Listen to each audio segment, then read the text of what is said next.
Yellow Jackets is a network TV show that's been going on for a few weeks now since November 2021 and has just had its season finale premiere on Showtime Online, but it's going to be on the Showtime channel on television tonight. It's very strange. But 24 hours earlier, we did get the season finale. And I have been watching this show for a few weeks now, and I've aptly titled the video for a reason. Because if you've not been watching this show, you probably should. I'm going to keep the plot synopsis brief. Essentially taking place between two times, 1996 and 2021, we followed the story of several girls who were part of a soccer team called the Yellow Jackets. And essentially they were on their way to their national tournament when their plane crashed in the middle of the woods, in 96 that is, and they were stranded there for 19 months. When things are in the present, some of them are still alive, and you're essentially backtracking the story, trying to see how they got to this point, the stuff that they're dealing with, the kind of things they had to do to survive, how certain aspects of that have come back to haunt them, and something else could be brewing on the horizon for the present day version of these characters. If you've not seen Yellow Jackets, that's why the video is titled what it is. I could have gone with any TV review, season 1 kind of thing, which I usually do, but I decided to make this the title of the video because if you're not watching this show, you're really missing out on some prime class TV. This is remarkable stuff.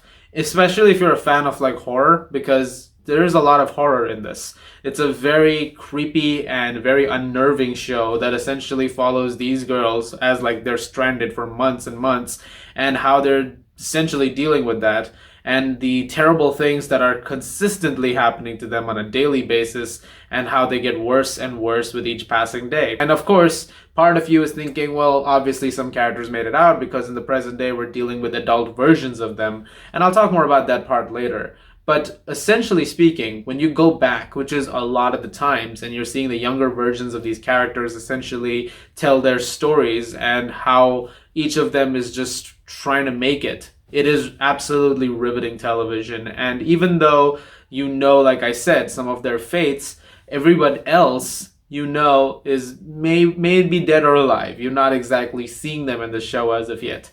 And so when those scenes start to play out, as when you know like someone's who's not in the present day, what could possibly happen to them in this particular scenario, the show really does a good job of making you feel unnerved in those moments, even though in the back of your mind you know that they're coming. And that is a testament to the writing and direction of the show. It is phenomenal. This is a very tightly written and a very tightly paced show. In fact, I think of all the episodes, the 10 episodes that are in this first season, I can very seldom think of a thing that was off or something that didn't work or a needle drop that wasn't necessary. Pretty much every single thing that I can think of in this show was pitch perfect. From the timing of dialogues to the more humorous moments too, because at the end of the day, you gotta remember these are still kids. Some of those moments to some of the stuff in the present day where you're dealing with the fallout of these things and how their lives, the present day characters, their versions have been considerably altered by it to the point that some things don't feel horrifying to them anymore. So if something, no spoilers, if something happens and you think, oh my god, any normal rational person would react viscerally to that, they're probably thinking, you weren't there in the woods. This is like a Tuesday over there. It was. Which is almost unnerving in its own regard. I'm again repeating myself or keeping it vague. And the reason is simple because I don't want to give much away. All you need to know is the basic premise that I gave you. In terms of performances, they're some of the best in television right now. Everybody's great. Melanie Lynskey, who plays adult Shauna, who is the main character of the show, she is excellent. I found Melanie Lynskey to be a very underrated actress. I've seen her in a lot of stuff for years, and every time I feel like she's just not getting her due. I mean, 2.5 Men, she was in that too, and she was like the funniest part of that every time she showed up. So I was just kind of disappointed, like, when is her due coming? Like, when is the time when everyone's going to be like, oh my god, we got to pay attention to that? And they did. They finally did it. So I'm glad that she's getting a lot of love for this. She's also in Don't Look Up by Adam McKay that came out earlier this year. Last year. Forget it's 2022. Also really good in this show, a standout for me, was Sophie Thatcher, who plays the young Natalie, who is played by Juliette Lewis in the present day. Both of them are extraordinary, but I think this is the first time I've seen Sophie Thatcher in something, and I thought, well, She's really good. This is not her debut role, though. She is doing other stuff at the moment. She's also in the Book of Boba Fett right now.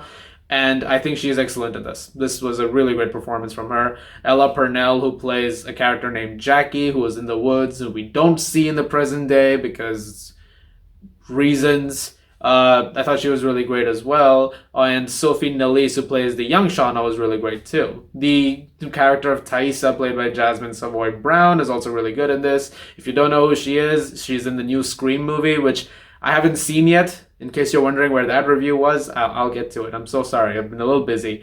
But she's also Finn from Spider-Man Miles Morales, if that's anyone's cup of tea, like in terms of pop culture references. But she's also really, really good at this. Really, I could list out every single cast member and they're all great. But one of the surprises for me, another one actress who I thought, oh, great to see her getting her due, was Christina Ricci. I have seen, again, Christina Ricci in tons of things over the years.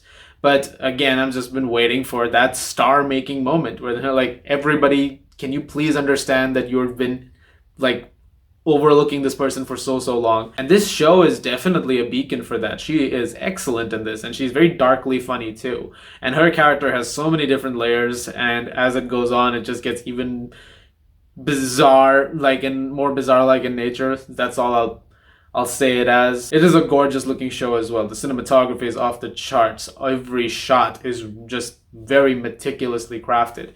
And because you're in the woods, it leads to some pretty shots. And there's definitely a lot of those, even though it's all very unsettling and very unnerving. And it also has maybe my favorite musical score of a recent show in a while. It's a very, again, haunting score. There's one point in particular, I believe episode 8, where there's this very tense scene going on. If you've seen it, I think you know what I'm talking about. The score during that moment is this massive crescendo-like thing. It's building and building and building. And it is genuinely chilling stuff. For about a day or two, I couldn't get that last bit of that out of my head because it's just this really horrifying thing when you think about it as it's playing in your head. This show had very minimalistic marketing. The only reason I actually know about any of this is because of social media.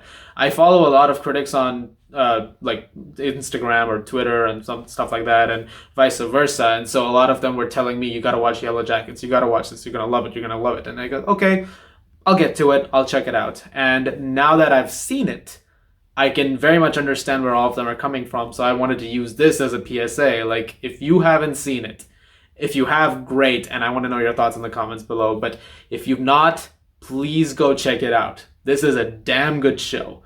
It is just, like I said, every single thing about it is spot on perfect. It does every single thing it has to do right. And when the season does end, because I saw this on Showtime where the finale is already available online, the stuff that happens in that was quite satisfying, I thought, in terms of the storytelling, and it does lead into something that will happen in a second season that they've already greenlit. So there's already stuff to be excited to going forward, and I can't wait to see where the story goes because, again, this past and present juxtaposition, the way that they've done it, creating parallels with certain characters and with certain things that they've been doing since, all of that stuff, really, really great. And I really have to give a lot of praise to that. So, Yellow Jackets. Yes, the best show that you're probably not watching. You really should.